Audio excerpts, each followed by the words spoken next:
Paying with Revolut Junior virtual card is very easy to do. Today I'm going to show you how to do it.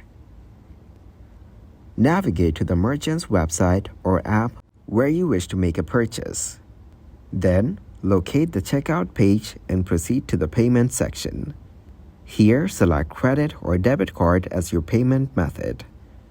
Enter the following information. Enter the 16-digit virtual card number. Then, enter the month and year printed on the virtual card. Next, enter the 3-digit code displayed on the back of the virtual card. After that, enter your child's name as it appears on the virtual card.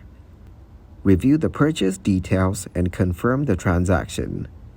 Next, enter the verification code sent to your parents' Revolut app for additional security. Upon successful processing, you will receive a confirmation message.